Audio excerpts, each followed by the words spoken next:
गरीब साध साध सब नेक हैं, आप अपनी ठोरे।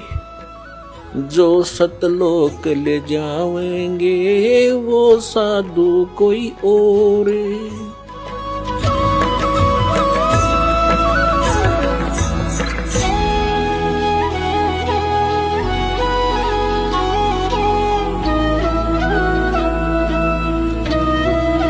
इष्ट देव पूज्य परमात्मा होते हैं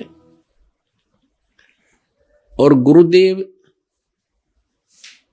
उस परमेश्वर इष्ट का एक प्रतिनिधि होता है जो उस परमात्मा से मिलाने की विधि बताता है।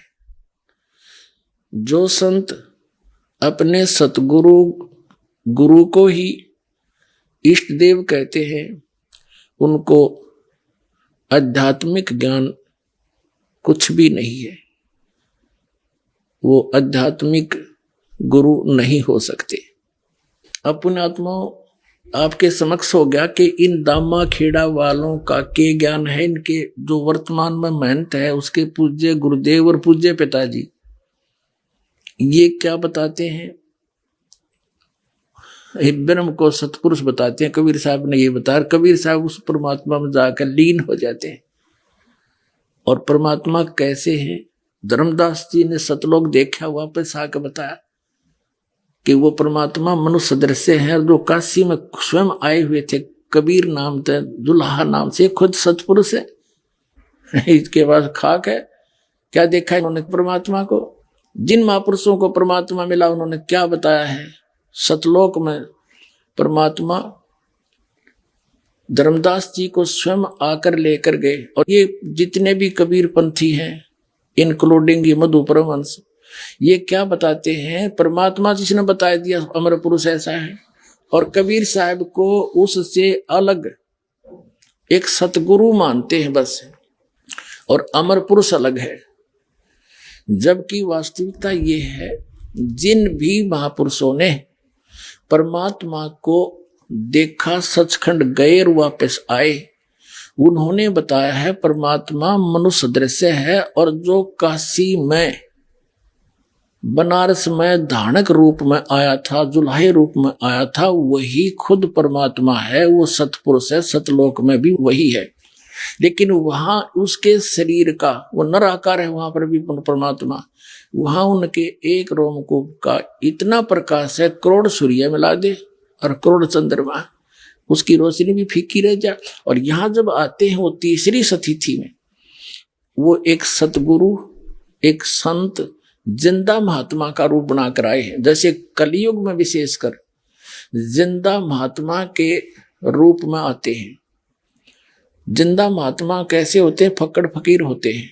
वो वैसे मुसलमानों के अंदर ज्यादा माने जाते हैं। उनके सिर पे काला टोप, एक काला ही ओवरकोट पहनते हैं। वो घुटनों से नीचे तक का एक अंडरवियर पहनते हैं बस। ऐसी वेशभूषा वाले को जिंदा महात्मा कहा जाता है। तो जिंदा महात्मा के रूप में परमात्मा धर्मदास जी को मिले। धर्मदास जी को बहुत सा ज्ञान समझाया, लेकिन ये ज्ञान हमारे अंदर इतना ठोक ठोक कर भर दिया, जल्दी सी दूसरे ज्ञान को ग्रहण नहीं करने देता। लेकिन मालिक के सच्चाई में इतना वजन है, वो स्थान अवश्य बना के छोड़ती है लास्ट में। धर्मदास जी ने सब प्रमाण मान लिए, सारी बात सुन ली, और फिर भी लास्ट में ये जिज्ञासा कर दी कि हे परमात्मा, आज तक यो किसी ने नहीं बताया हमारे को कि ऐसा कोई स्थान है जहां से हम आए और वहां ये सुख है, वहां जन्म मृत्यु नहीं है। परमात्मा जब तक आंखें नहीं देख लूंगा, इतने दिल में कच्चापन रहेगा, मेरे मन में जचे नहीं। तो परमात्मा ने तो ये काम करना ही था। जैसे कबीर साहब को थे कवि और गणित गणा एक संत मान के, और इनकी फाइल को बंद कर रखा था हमने। इतना एक दुल्हा, एक कवि और गणित गणा संत, इतना मान कर छोड़ दिया था। अब परमात्मा ने दास को भेजा उस परमात्मा की महिमा बताने के लिए कि वो कबीर परमात्मा है, वो पूर्ण परमात्मा है, असंग ब्रह्मांड के स्वामी है।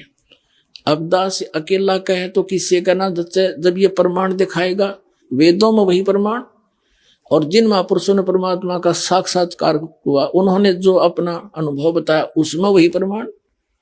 फिर कैसा है भगवान, आपे समझ में आ जाएगा।